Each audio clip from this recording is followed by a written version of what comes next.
Hi, everybody. This is Sarah here. I just thought I'd do a quick reaction video to Stranger Things Season 5, Episode 1.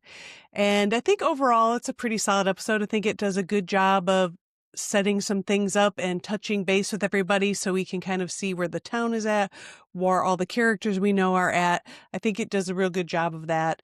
It starts out with a little bit of a flashback to Season 1.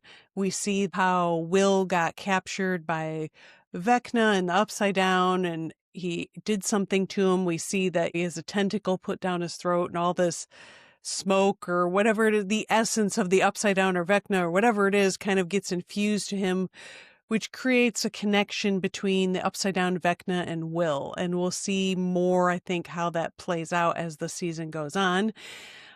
We start seeing some evidence of that. I mean, clearly there's moments where Will is seeing through the eyes of a Demogorgon, and another point where he gets dizzy and hears some voices. So he clearly still has a connection to the Upside Down, Vecna, whatever you want to call it.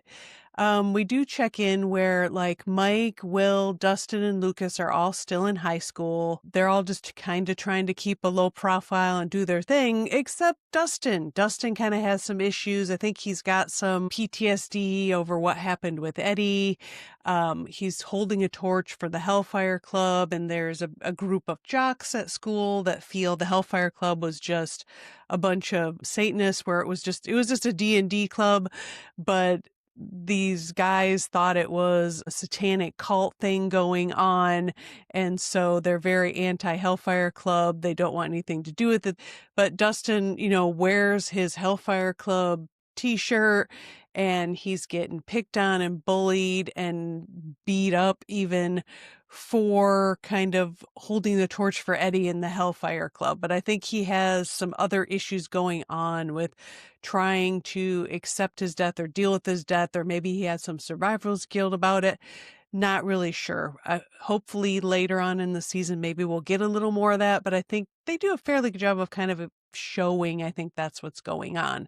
And then we see Max is still in a coma, and Lucas is being faithful to going to the hospital and visiting her, and they're still holding out hope that she's going to be able to come back.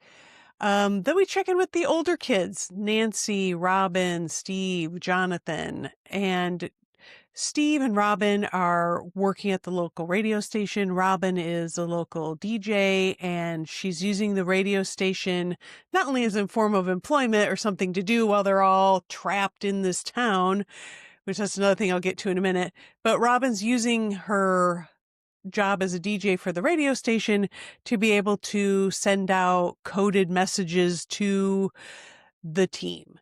And we see, just to kind of go back a little bit, we see the Byers and Wheelers are now sharing a house because everyone is quarantined in Hawkins. It's been completely locked down by the military. The rifts that we see at the end of season 4 have been covered over by steel plates. Everything in the town is on lockdown, and we see that Murray, forgive me if that's the wrong name, he's bringing supplies into the town, and he's sneaking in supplies for Hopper because every so often, I don't think they give an exact timeline, but every so often the military does a burn. In other words, they have this building kind of surrounding an opening to the Upside Down. And every once in a while, they burn away the stuff that kind of grows over the opening. And the military does this foray into the Upside Down. And Hopper has been sneaking onto these convoys because they are searching for Vecna. They want to get to Vecna. They want to kill him. They want to end all of this craziness going on. And they're living in the outside edges of town using underground tunnels. Him and Eleven, they're really trying to keep hidden from the military because the military really feels that Eleven is the source of all this, the cause of all this. And so they show her doing this obstacle course training thing that Hopper set up for her. And he said, if you do it within this certain amount of time, you can come with me to the Upside Down to search for Vecna. But it all really was just a thing Hopper was doing because he didn't think she'd ever be able to hit the time that he had set for her. And so they come to a head because they realize that the military is doing another burn. They're going to go in and do a crawl. In fact, the name of the episode is The Crawl, and that's what they call these trips into the upside down, is crawls. And so Hopper has been going on these for several times. I think they say like 30 times or something, in the search for Vecna to try and kill him, destroy him. And of course, 11 wants to go with him to find Vecna and destroy him. She manages to beat the time that he set, so she wants to come with him, but actually that was all just a fake thing he set up because he wants to protect her. He doesn't want her to go in there. You know, he already lost a daughter once. He doesn't want to lose her too by something bad happening to her. And Joyce kind of tells him, hey, she's ready to do this. You should let her do it.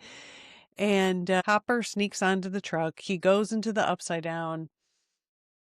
And Hopper just wants 11 to just, use your homemade deprivation tank to try and find him in the upside down and do it that way. I'm not going to have you actually go into the upside down and endanger yourself because I couldn't deal with that.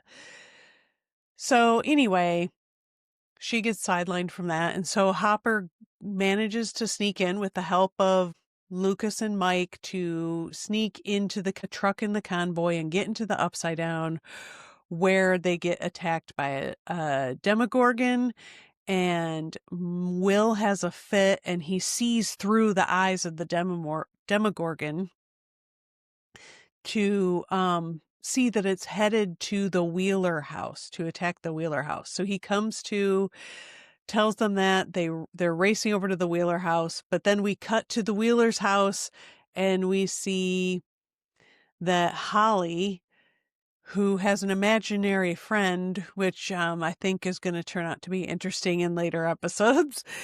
Holly is there and she's just chilling in her room, and a Demogorgon comes in to capture her. And the episode just ends with on that cliffhanger. So we see the team is doing their own thing to try and find Vecna and kill him and set things right in the world again, however you want to put it. We also see that maybe there's some upside down forces at work here on some kids. I think we'll find that out in later episodes.